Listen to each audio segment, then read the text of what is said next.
3:15 in the morning. The coastal desert near Bushehr, Iran. Two mobile missile launchers were already elevating their hydraulic rails toward the stars. This was not a routine exercise. For the first time in 3 years, the launch crews were not practicing concealment. They were executing a live fire sequence. The command had come through a secondary encrypted channel. There was no request for confirmation. There was only the countdown. The night air was heavy with the smell of diesel and salt. Commander Reza stood inside the command van. His hands were steady. He watched the digital display. 6 Fateh 313 ballistic missiles sat ready. They were fueled. Their guidance systems were aligned with coordinates for a target across the water. That target was Udeid Air Base in Qatar. Reza knew the implications. This was a direct strike on the largest American hub in the Middle East. It was an act of total war. He waited for the final authentication. It arrived as a single pulse of red light on his console. He did not hesitate. He pressed the ignition sequence. 3:18 in the morning. Udeid Air Base, Qatar. Captain Sarah Miller sat in the cramped interior of the Patriot engagement control station. The air was chilled to 60 degrees to protect the electronics. It smelled of ozone and stale coffee. Usually, the monitors showed nothing but the commercial flight paths from Doha. Tonight, the screen was different. A high-altitude infrared satellite had just detected 6 massive heat blooms. The space-based infrared system alerted the network instantly. Miller felt the blood drain from her face. The computer voice was calm. It announced a tactical ballistic missile launch. 6 signatures. Multiple launches. Miller spoke into her headset. Control. This is Battery 3. We have 6 inbound. Classifying as short-range ballistic missiles. Origin Bushehr. This is not a drill. I repeat, this is not a drill. Across the base, the sirens began to wail. It was a low, mechanical moan that cut through the humid night. Thousands of personnel woke up to the sound of impending impact. They had exactly 4 minutes to find cover. Many knew that 4 minutes was not enough. 3:20 in the morning. Over the Persian Gulf. The 6 missiles climbed through the atmosphere. They reached the apex of their flight path. They were traveling at 5 times the speed of sound. At this altitude, the sky was black, and the stars were brilliant. Below them, the lights of the oil rigs looked like scattered diamonds on a dark mirror. Inside the Patriot control van, the radar began to paint the targets. The system was designed for this. It was a dance of mathematics and physics. The radar sent out pulses of energy. The energy hit the incoming steel and bounced back. All 6 missiles were heading for the center of the base. They were aimed at the flight line and the fuel farms. If they hit, the explosion would be visible from space. Captain Miller watched the icons on her screen. The system was slave to the radar. She had the authority to engage. She did not wait for a general to tell her what to do. The rules of engagement were clear. If the base was under fire, the battery responded. Engage targets 1 through 6, Miller commanded. Her finger hovered over the console. She felt the vibration through the floor. Outside, the Patriot launchers rotated. The canisters angled toward the north. With a roar that shattered the windows of nearby barracks, the interceptors took flight. 2 interceptors for every incoming missile.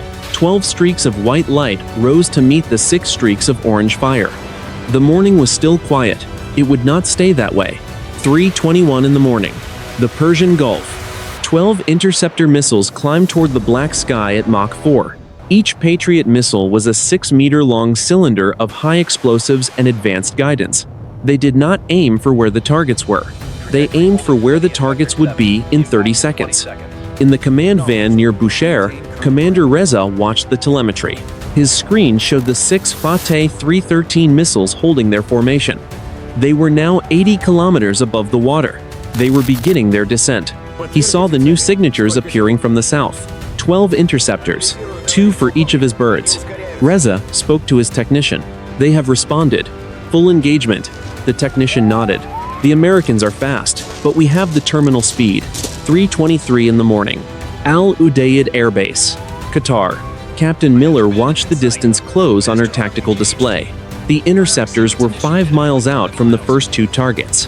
The computer predicted a 92% probability of kill for the lead pair.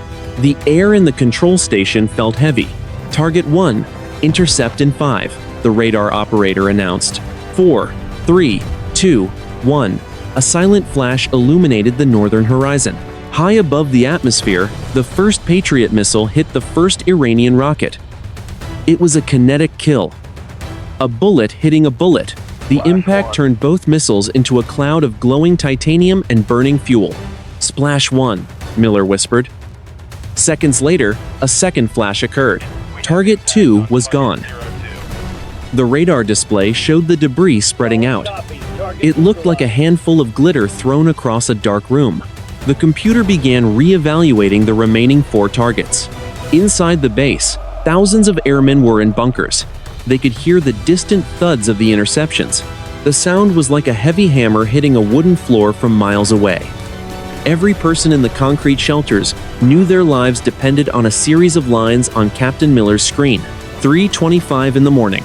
The Combat Information Center of the USS Wyoming. The Aegis-class destroyer was positioned 50 miles off the coast of Qatar. Its Spy 1 radar was tracking the entire engagement.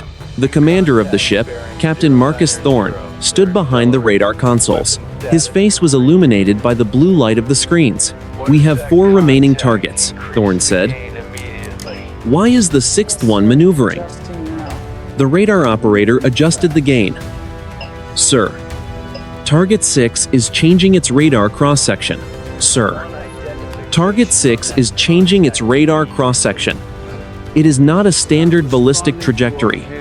It is dipping." Thorne leaned in. "Is it an electronic countermeasure?" "Negative, sir. The signature is solid, but it is getting smaller, like it is folding in on itself." On the screen, the 6th icon began to flicker. It was still moving at 5,000 miles per hour, but the radar pulses were not returning a clear shape. It was becoming a ghost. 3:26 in the morning. The Iranian command van.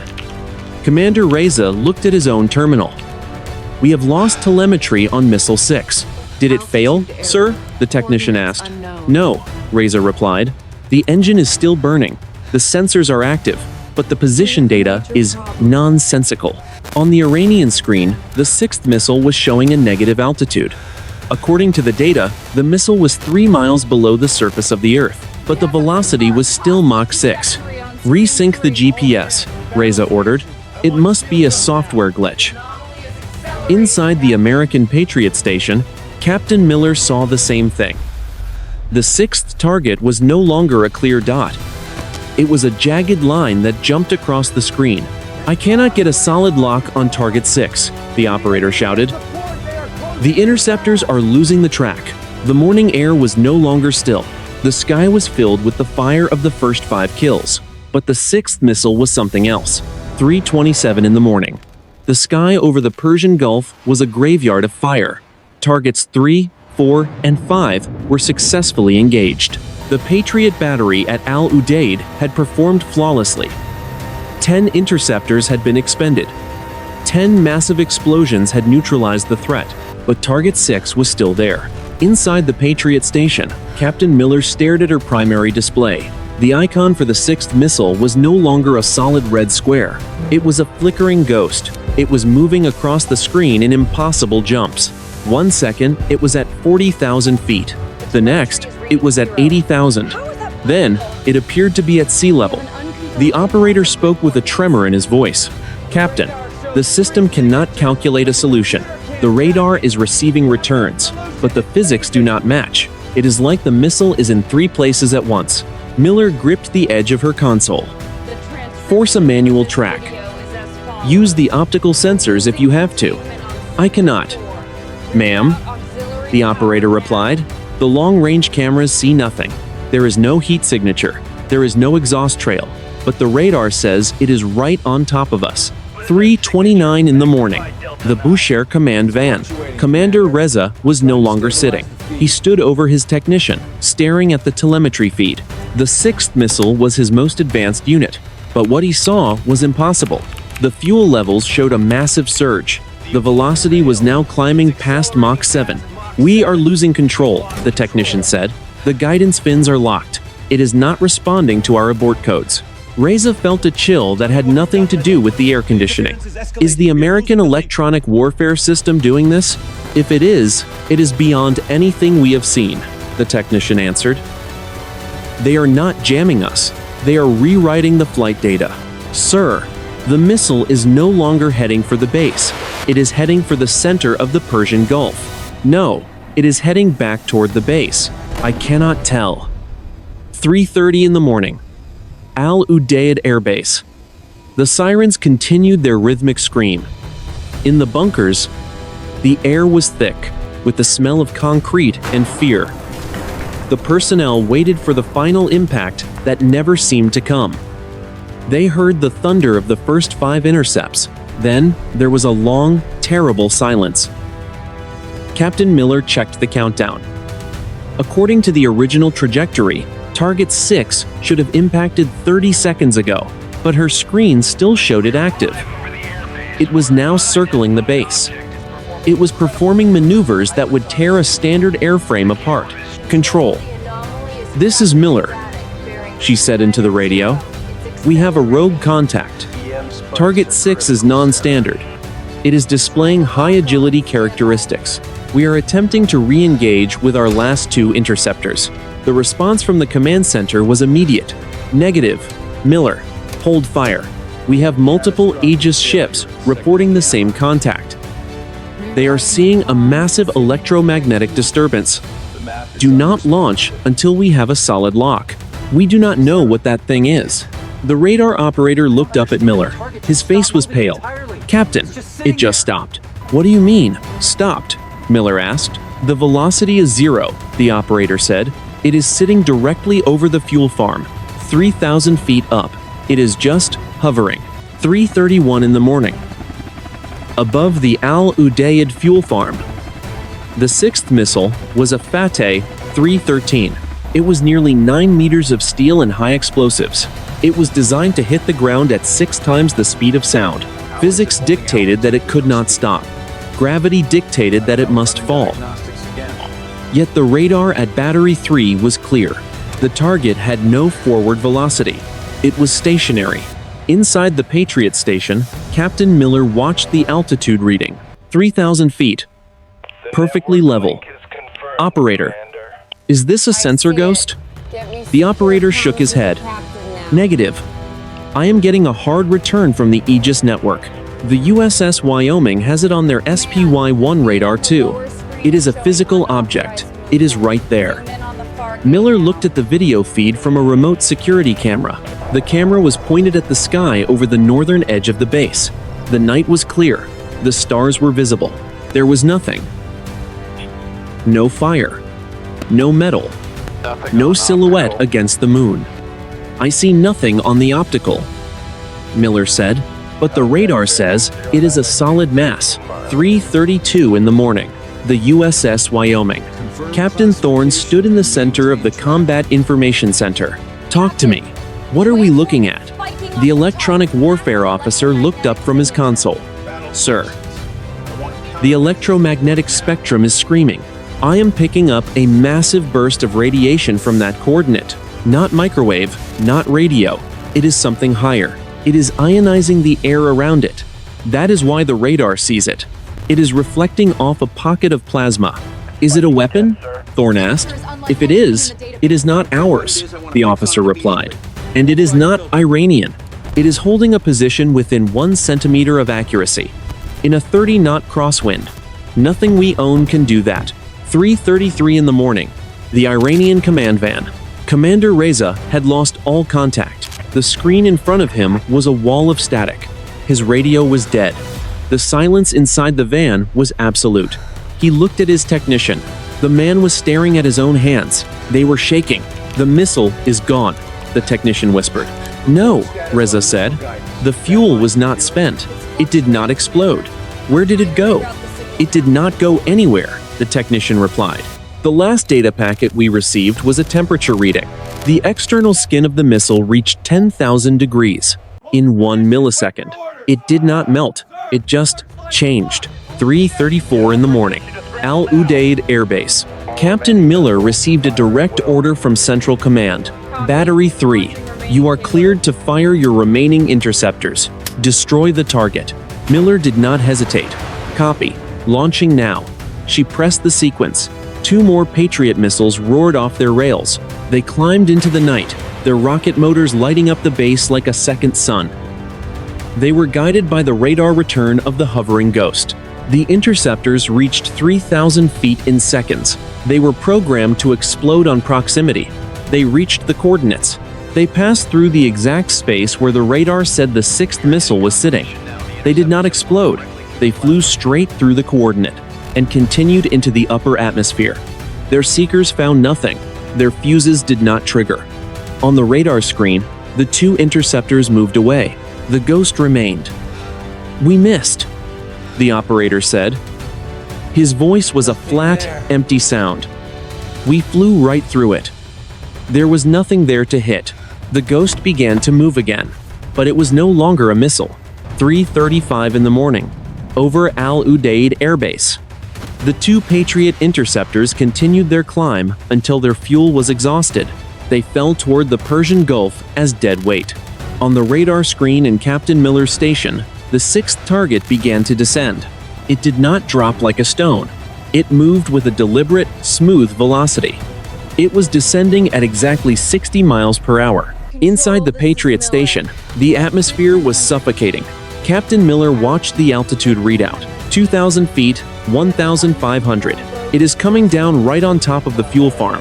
The radar operator was frantically typing. "Captain, the signature is changing again. It is no longer reflecting like steel. The return is soft." Miller grabbed the radio. "Security forces. This is Battery 3. Evacuate the northern fuel perimeter. Now. Whatever is up there is coming down." 3:36 in the morning. The USS Wyoming. Captain Thorne watched the secondary sensors.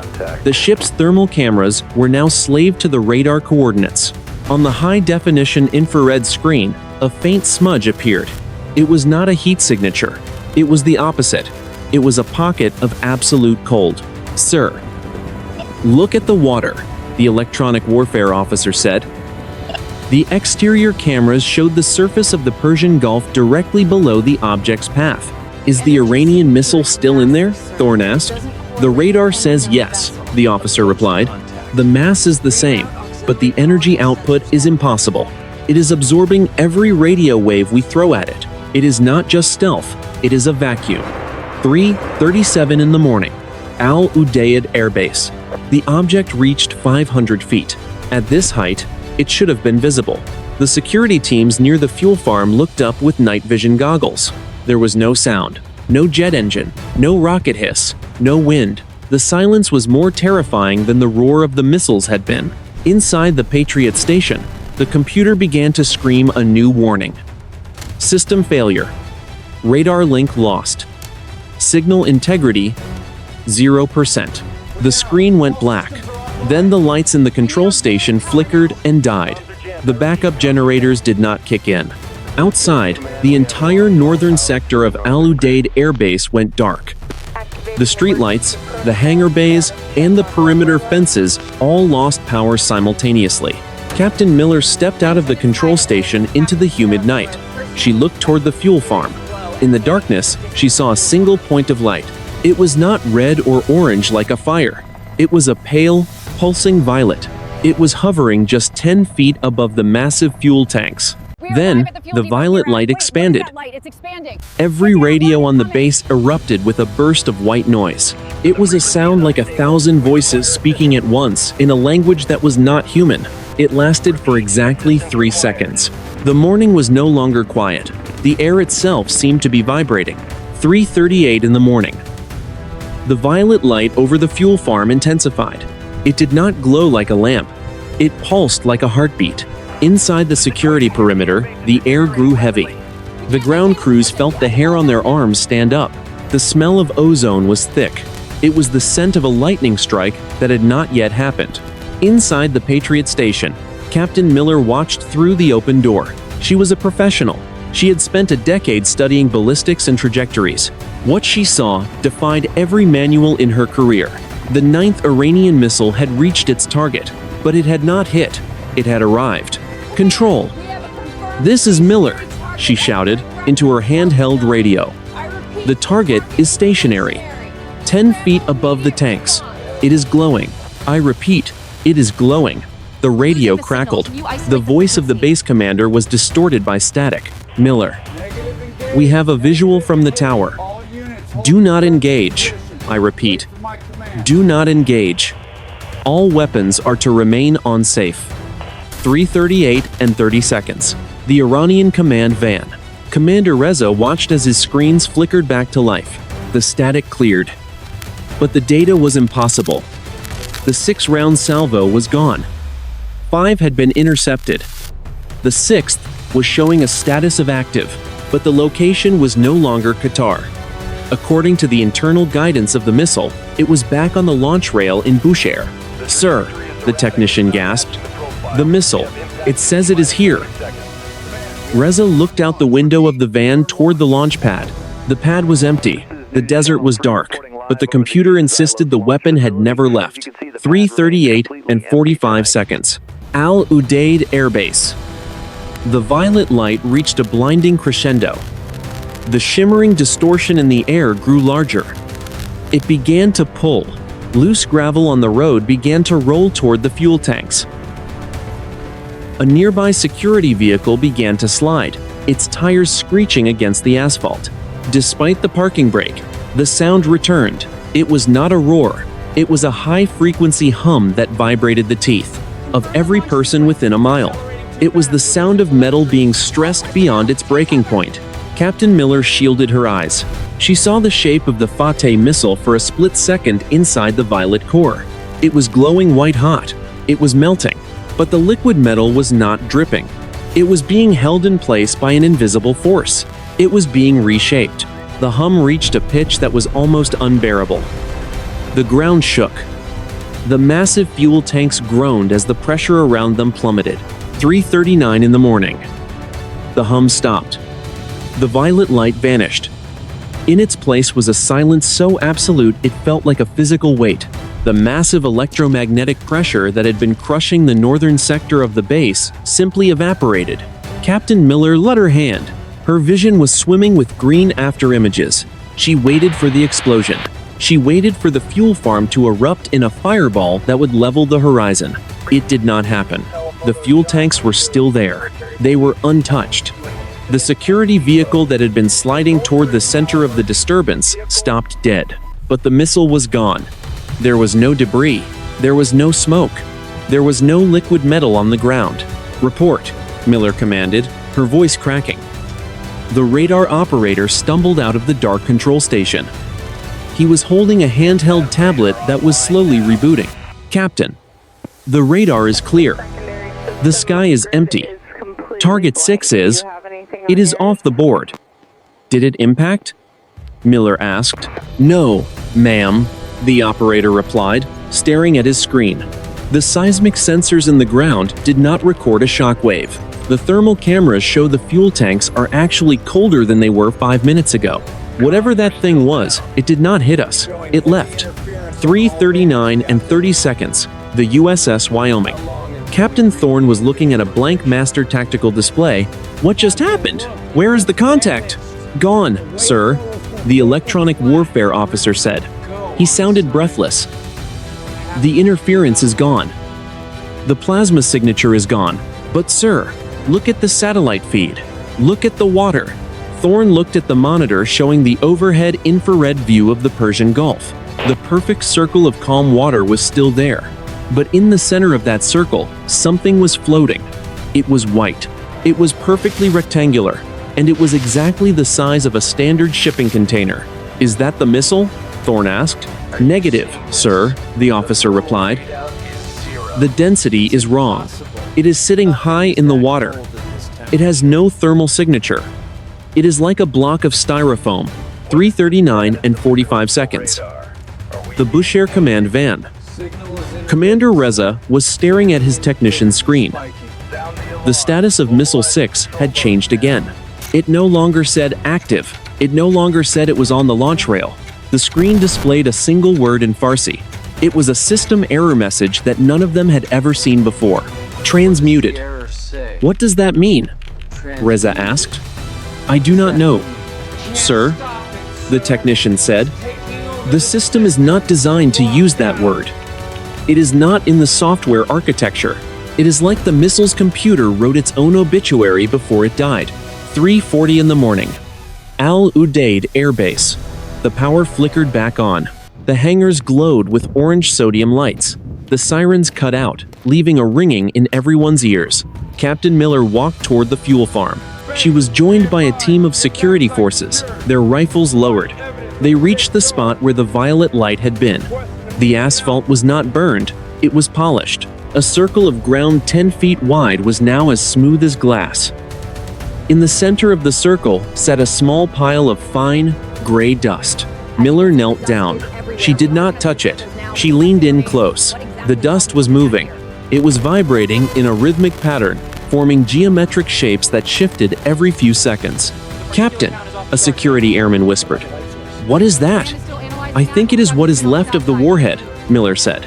But the atoms are not holding hands anymore. The pivot had occurred. The world had prepared for a nuclear exchange or a conventional war. Instead, they had witnessed a total violation of the laws of physics.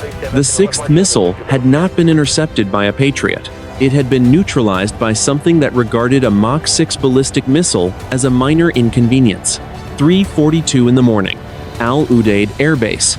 The immediate threat had passed, but the tension was higher than ever. Captain Miller stood over the pile of vibrating gray dust. Her radio erupted with urgent traffic. The base command was demanding a status report. Higher headquarters in Florida was already asking for satellite confirmation of the impact. Control, this is Miller, she said. There was no impact. The fuel farm is intact. Target 6 has been neutralized, but not by kinetic means. We have residue. It is non-ballistic in nature. Inside the base command center, the generals were not listening to reports of dust. They were looking at the bigger picture. 5 Iranian missiles had been shot down. One had reached the base and performed an impossible maneuver before vanishing. In the eyes of the Pentagon, this was still a massive, unprovoked attack on a sovereign American facility. The retaliatory strike is authorized. A voice crackled over the secure net. All wings, spin up. We are going to Bushehr. 3:45 in the morning. The Persian Gulf. On the USS Wyoming, Captain Thorne heard the strike order. He looked at the white rectangular object still floating in the center of the calm water on his monitor. Sir, the electronic warfare officer shouted, I am getting a broadcast. It is coming from the object in the water. It is on every frequency. Military, civilian, emergency. Everything. Is it a message? Thorne asked. It is a data burst, the officer replied. Wait, it is not data. It is a video file. It is being pushed to every screen on the ship, even the tactical displays. Thorne looked at the main screen. The radar map of the Persian Gulf blinked and was replaced by a high-resolution image. It was an aerial view of the Iranian launch site near Bushehr. The image was so clear, they could see Commander Reza's command van. Then, the image shifted. It showed the fuel farm at Udeid. The two locations were shown side by side.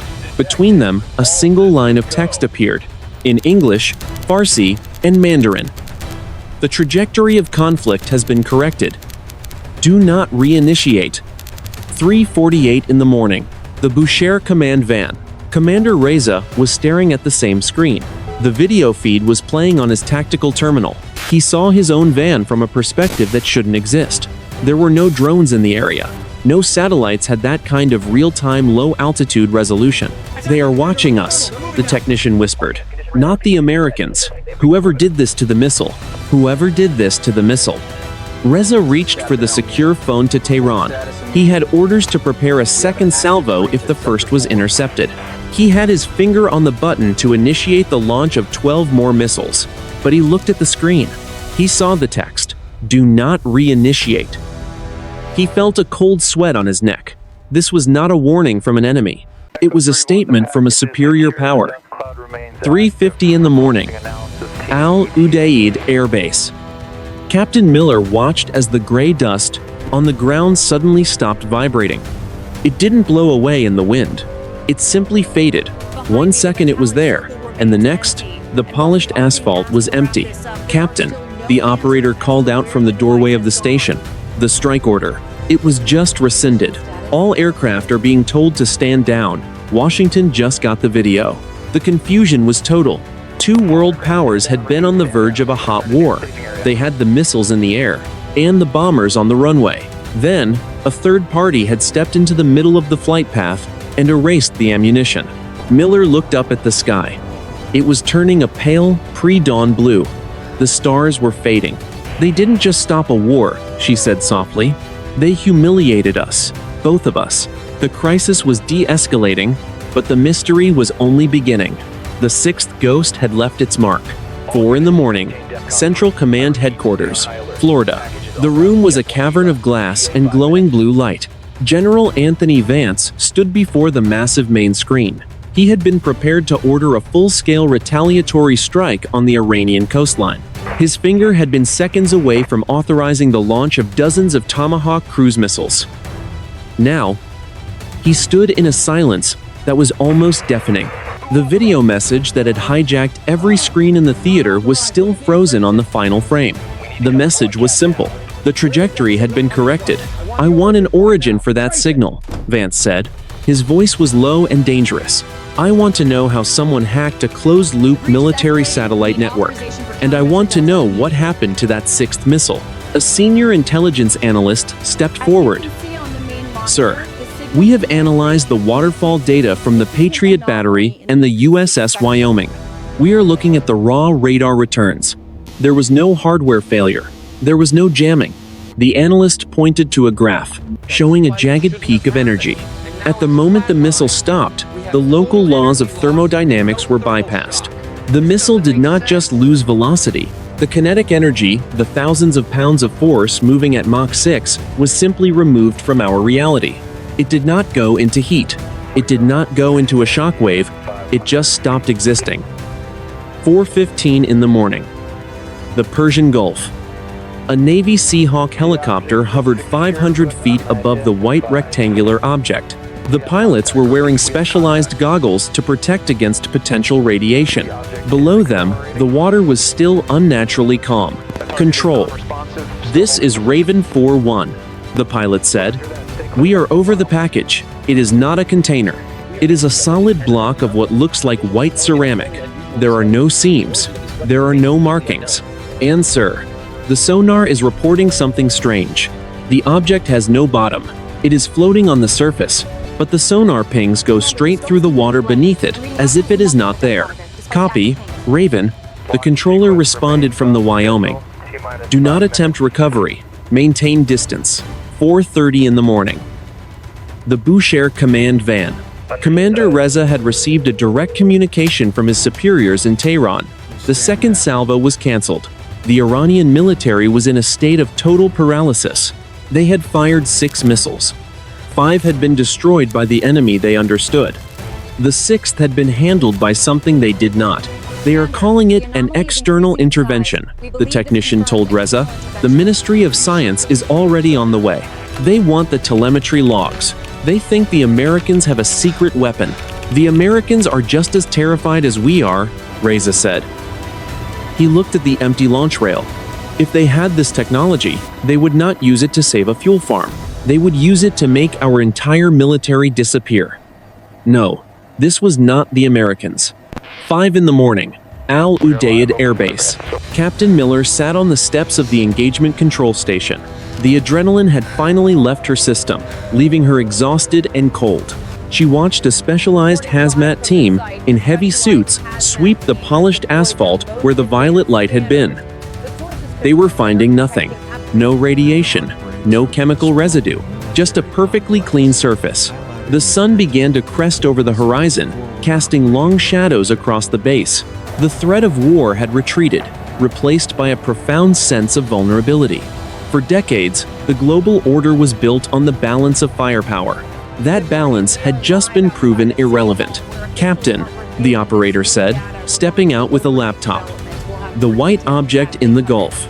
The Navy just sent over a high-res photo. Miller looked at the screen. The white block was no longer rectangular. It was changing shape. It was slowly unfolding like a piece of origami. As she watched, it took the shape of a perfect sphere. Then, it began to sink. Not because it was heavy, but because it was choosing to go down. Within seconds, the water closed over the top of it. The circle of calm water vanished. The waves of the Persian Gulf returned to their normal, choppy rhythm. "They are gone," Miller said. "Are they?" the operator asked. "Or are they just waiting for the next launch?" 6 in the morning. The Pentagon and the Iranian General Staff Headquarters. The direct hotline between Washington and Tehran was active. It was a line rarely used, reserved only for moments when the risk of global catastrophe outweighed the demands of ideology. On the American side, the Secretary of Defense sat in a secure bunker. On the Iranian side, a high-ranking representative of the Supreme National Security Council waited. The conversation was not one of threats or demands. It was a shared confession of ignorance. "We have confirmed the destruction of 5 of your missiles," the American representative said. "We did not initiate a strike against the 6th. We are aware that your command has stood down its secondary salvo." The Iranian official responded through a translator. His voice was weary. "We have also confirmed this. We did not authorize the maneuver of the 6th unit. We lost control of the weapon at the terminal phase. We are currently investigating the source of the broadcast that appeared on our tactical networks." "As are we," the American said. The message was identical on both sides. "The trajectory has been corrected. This implies a third party with the capability to override both our kinetic defenses and your command links." There was a long pause on the line. For a brief moment, the two most bitter rivals in the region were united by a single, terrifying truth. Their weapons were no longer the ultimate authority in the sky. 6:20 in the morning. Udeid Air Base. The all-clear signal finally echoed across the base. The personnel began to emerge from the bunkers. They looked at the sky, then at the intact fuel tanks, then at each other. There was no cheering. There was only a quiet, stunned processing of the night's events. Captain Miller watched as the Patriot battery crews began the process of reloading the empty canisters. They worked with mechanical precision, but the usual professional pride was missing. They had fired 12 missiles to kill 5 targets. The 6th had simply ignored them. "Ma'am," the operator said, looking at his terminal. "The USS Wyoming reports the underwater contact has vanished. The sonar lost it at 10,000 feet. It did not move away. It simply stopped being detectable." "Understood," Miller said. She stood up and brushed the desert dust from her uniform. "Tell the crews to finish the reload. We are still at condition yellow until the general says otherwise." 6:45 in the morning. The Bushehr launch site. The Iranian mobile launchers were being retracted. The desert was being scrubbed of their presence. Commander Reza watched the last of the support vehicles depart. He looked at the empty patch of sand where the 6th missile had stood just hours ago. He knew that history would record this as a failed strike and a successful American defense. The public would never know about the violet light, the hovering missile, or the message on the screens. Both governments would bury the details to protect the illusion of their own power. But Reza knew the truth. They had all been children playing with matches until someone else had reached down and blown them out. 7 in the morning. The sun was fully up now, turning the Persian Gulf into a sheet of brilliant, reflective gold. To any observer, the region looked exactly as it had the day before. The tankers moved through the Strait of Hormuz, the fighter jets flew their patrols, the tension remained. But at Udeid and at Bushehr, the men and women who had watched the screens knew better. The crisis had fully resolved. No blood had been shed, no cities had burned, but the era of human military supremacy had ended. At 3:39 in the morning. The morning was finally quiet. It was the silence of a species that had just realized it was not alone in the room. 3 days later. The Pentagon. Washington, District of Columbia. The official press release was a masterpiece of strategic ambiguity. It stated that 6 Iranian missiles had been launched, and 6 had been successfully neutralized by the combined efforts of the Patriot missile batteries and the Aegis BMD system. There was no mention of violet light. There was no mention of hovering objects or transmuting metal. To the world, it was a triumph of American technology. To the Iranians, it was a face-saving failure of their own. But inside the windowless briefing rooms of the National Reconnaissance Office, the mood was far from celebratory. General Vance sat at the head of a long table. Before him was a physical piece of evidence recovered from the Udeid fuel farm. It was a single glass vial containing a few milligrams of the gray dust that Captain Miller had discovered. "The analysis is complete," a civilian scientist said. She looked like she had not slept since the launch. "The material is not steel. It is not even an alloy. It is a lattice of pure carbon, but the molecular bonds are arranged in a way that should be impossible at room temperature. It has the hardness of a diamond, but the weight of a feather. And sir, there is one more thing." She tapped a key, and an electron microscope image appeared on the wall. "This dust is not a byproduct of an explosion. Each grain is a perfect, microscopic tetrahedron. Millions of them. They are not random debris. They are manufactured." "By whom?" Vance asked. "Not by anyone on this planet," the scientist replied. "We have checked the signature against every known aerospace lab in the world. No one has the energy required to restructure matter at the atomic level in 3 seconds. Not us, not the Chinese, not the Russians."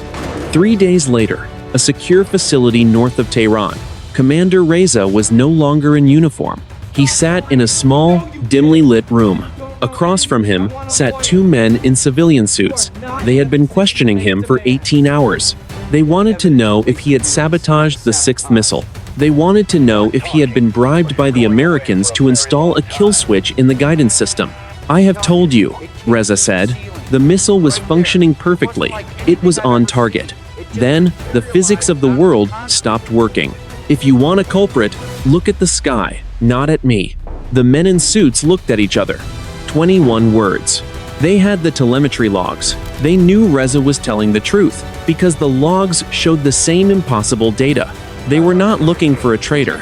They were looking for a way to explain this to the supreme leader without admitting they were powerless.